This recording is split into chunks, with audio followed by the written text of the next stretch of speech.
Hey everybody, I'm Todd and I hope you're doing really well. Today I'm taking a look at a brand new 32-bit float portable recorder from Xvive. It's their XV1-R. So let's get into it. Now the XV1-R is a portable recorder that also doubles as a 2x2 audio interface, and with the connectivity it has, it can actually let you get some things done on the road too. Now I want to thank Xvive for sending this out early to me ahead of release so that I could test it out and give them some feedback, but as always my opinions here are my own.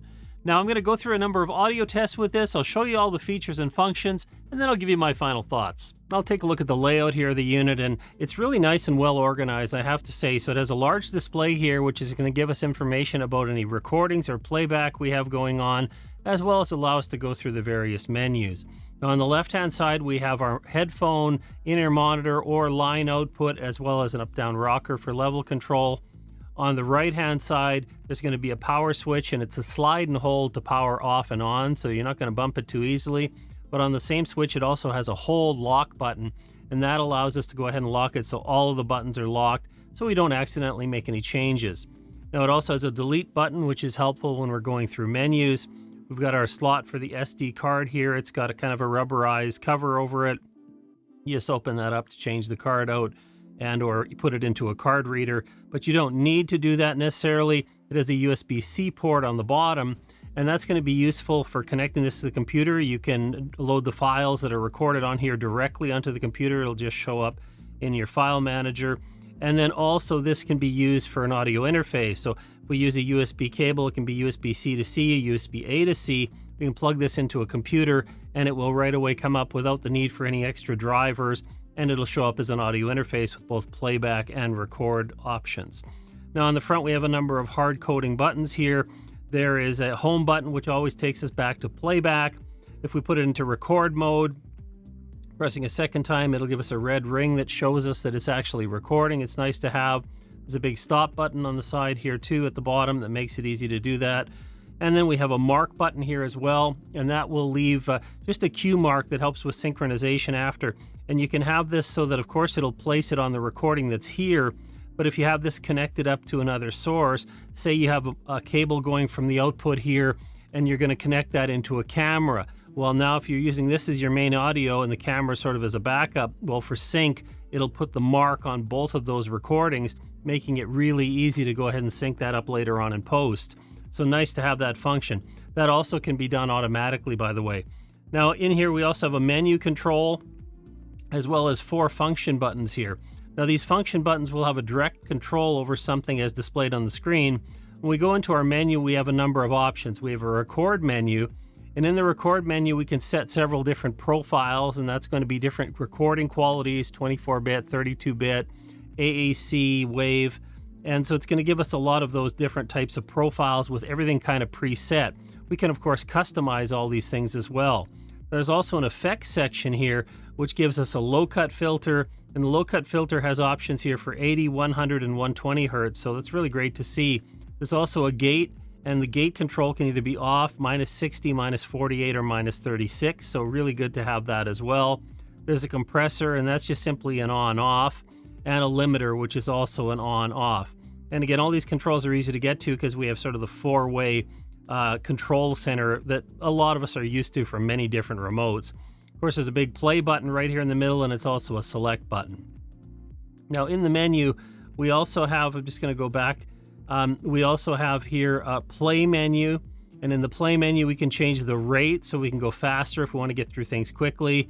We can select various levels of fast forward, so if we want to skip through things, and there's an auto repeat function as well. Now we have a files menu here, and that's just going to show us all of the various recordings on the SD card. There's a system menu which allows us to change the backlight to either be on, or we can have various time frames here, 60, 30, 15, 10 seconds, and also off. So again, nice to have that if we want to save battery. There's a brightness control for the screen. We've got an auto power off here, so if the unit's just left sitting, we can have it automatically power off, again at various times. We can set our date, we can check the card and format the card here. So all the basic functions you'd expect to have. And finally, there's an about section here, which really gives us factory reset if we want to do that. So again, the menu is pretty straightforward. Everything you would kind of need to go through with this. On the screen, and you won't be able to see this here in the video, unfortunately, but We have, recording meters and playback meters. So it's going to give us everything that we really need to see here. It goes from minus 48 up to 0 dB. So we can get our range, our levels set where we want to have them. Speaking of levels, in the record menu, one of the other things that's really nice to have in here is that we can set to either auto record level or we can set it manually. And there's a pre-record function, so it'll automatically record the first few seconds before we start. There's a time limit we can set if we want to do that, limit the actual amount of record time. We can set this up to be stereo or mono. And we also have our sample rate control, which gives us 44, 1, 48, and 96 kilohertz. We can specify a particular file source if we want to have this. So if we want a file type, in this case, I've got it set here at Wave F32, but it can also be 24-bit and AAC. Now, again, as I mentioned earlier, with all of the profiles, it will preset all these things automatically for you, but everything can be customized completely, and that's one of the great things about this. So really, the controls here are pretty intuitive. Didn't take me long to get comfortable with this, just using it even for a few hours. I basically could just work through everything right away. I wasn't hunting for anything. So overall, I like the balance between menu-driven controls as well as hard-coded buttons on this unit, and I think it's something that's going to be very easy to operate, whether it's in a studio or in the field. Now, I'll start up by doing a recording test with the built-in microphone, and all I've done is mounted the recorder up to a very simple tripod here. It's got the 1/4-inch thread on the back, so it was easy to put that on there. I've got it sitting down on my desk at about the same distance away as my overhead boom mic, so you don't see it in the frame, but it's just there. And what I'll do is I'll switch over to the audio through the recorder. And now you're hearing me through the recorder. And again, I've got the settings here set on the highest quality possible, but I'm also using the built-in noise gate at anything below minus 36 dB being attenuated. I've got the low cut filter set at 80 hertz here, and I'm using the built-in compression and limiter. So pretty standard setup for what I do if I'm trying to record dialogue with this. And so this is the sound of my voice coming through here. Now, in terms of detail, how much kind of fine detail these mics pick up, what we'll do is I'll grab a shaker here, and this has, of course, a lot of fine granules in it, and it'll give you a good idea of what this mic can do.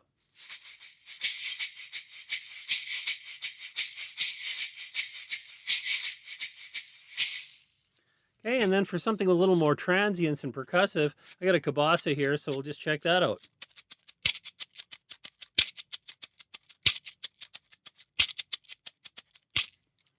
And so that'll be interesting for me to listen to in post, but of course I hope that translated well here over YouTube. And of course, for most handheld dialogue, you'd be using this in mono because you're not going to separate the channels out from these mics mounted in the XY configuration. And so here it is in mono again as I move it around just for you to hear the proximity effect as well as the handheld noise. Now, it's often useful to be able to monitor what's going on while you're recording, and this makes it very easy. All you need to do is plug in your headphones or in-ear monitors into the side. Of course, you can also use this as a line out into some other device, another recorder, maybe analog for backup, or if you want to run this into an external mixer, something like that. As soon as you put it into record mode, it's going to start monitoring out to there. And of course, you can adjust the level on the side here too. Now, you can also bring in line level sources and microphone sources in through this other side to monitor there too. So lavalier, shotgun microphone, mixing board, other audio source, everything will be monitored out to the headphones. Now, I'm going to go through a few audio tests here with the XV1-R. We'll do that directly connected to the computer. And so the way this works is when we plug in the USB-C cable, then we turn the power on. And doing that's going to bring up a menu on screen that lets me either go into the recorder, so just normally using it as a standalone recorder, or I can use it as a card reader, which means the SD micro card here is going to have all the files become available in the file explorer on the computer. So I can just download the files there, or I can even upload files to this if I want to have them on here for some reason. And then the USB connection here for USB audio is going to allow for this to be an audio interface, and it's going to be 2 in, 2 out. And so I'm going to choose the audio interface, and we'll go ahead from there. I just wanted to show you when I select audio interface, so I'll go ahead and do that. What will happen is that my system is going to recognize that there's another interface connected. You'll see here Audition has brought up a menu. I'll say yes. And then if I go into the inputs, I'm going to find desktop microphone XV1-R recorder. And it's of course going to change my input. So I'll go ahead and do that. I can also change the output here again if I want to go out to the headphone out on the XV1-R, again using it as an audio interface. In this case here, I'll leave that where it is because I'm just using the input. And now I can go ahead and bring really any signal I want. I can record on the built-in microphones from this unit, or I can bring in line level audio or external microphones for recording. So I'll begin by bringing a sine sweep in here using the Xvive and we'll see exactly just what the frequency response of the unit is. So when I click record, you're going to see right away there is a bit of a noise floor here, and that's at below minus 95 dB, so there's not going to be anything here that's going to be an issue with your recordings in most cases. So I have a tone generator connected up to the line input on the Xvive and let's check that out.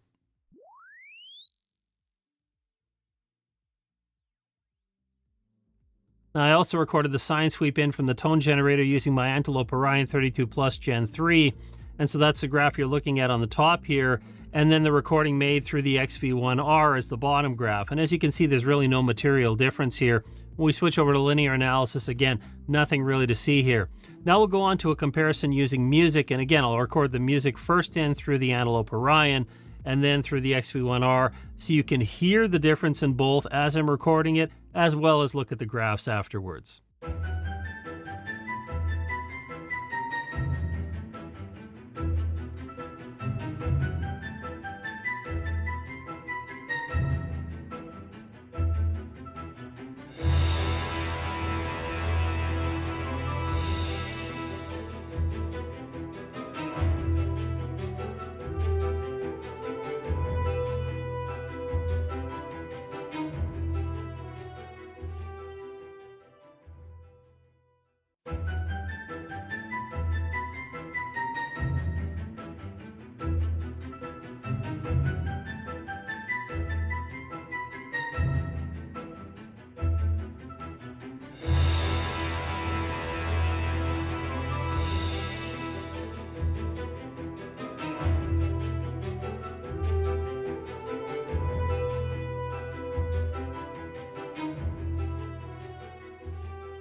And this is not intended to be a scientific test in any means, but when we look at the graph comparison here, we can see the frequency response of the two is very similar. Again, no major differences that would make me say, well, you know what, I can't record audio in through the Xvive. That's absolutely not the case.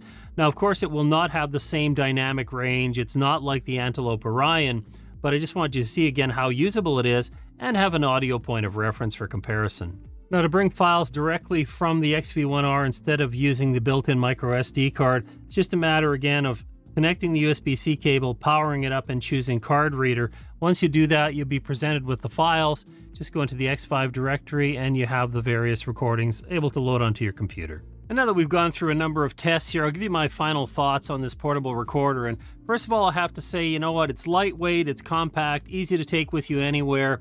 I really like the layout of the controls on this. I found that, it's very easy to operate. It's quite intuitive. Connections, I mean, you have limited space on this unit here. So you have one from one side, one from the other side. If you're going to hand hold it, that's going to clutter things up a little bit. But really the intent here, if you were hand holding it, you're probably not having those connections, or if anything, maybe headphones. So I think that's not too much of a problem. Microphone array here is fixed, so again, we can't really adjust the positioning of them. We just have what we have, but of course we can record stereo or mono, so if it's moving around and we're worried about shifting proximity in that, we can take care of that by just doing a mono recording. I like the USB-C connector on the bottom. Now, this does not charge an internal battery. This is two regular AA batteries in here, which can be a good thing in the field where, if it runs down, you just throw another set of batteries in and that's it. You could use rechargeable AA batteries in here as well. You'd need to take them out to recharge them, but if you have, a number of sets in your kit, you can just keep going all day, basically, so that's good. You can power it from the USB port as well, so if you want to plug this into either, an actual power adapter, or if you want to have a large power bank that you're running perhaps to run a camera and other things for a long time, this can be powered that way too. That'll give you virtually limitless recording time, so I like to see that. Now, in terms of the audio quality, I was actually very pleased with it. I was expecting a lot for 32-bit float. I expected the actual recording, so anything coming in through a line level was going to be very, very good. But actually, the recordings made through the built-in mics also are very usable here. I have to say they've done a good job with this mic array. And with the onboard effects, particularly the noise gate, compressor, limiter, you're going to be able to get some really good recordings without having to fuss around a lot. Even the auto level, not really a problem where it seemed to be hunting for the level. I couldn't hear that in the playback. So I have to say I was quite pleased with that as well. At the time of recording, I actually don't have a price on this. Once I get that, I'll make it available in the description below. But if you're looking for a small portable recorder that can also double as an audio interface if you need it for that, if you want to use it with cameras, you want to use it in the field, maybe you're just doing ambient recordings, things like that, I think this could be a really good option. And once again, I appreciate you joining me for these videos. I hope they're informative, they help you out. And if you want to get more information on any type of gear for your studio or working out in the field, check out one of the videos on the screen. Have a great rest of your week, everybody. Take care, and I'll see you next time.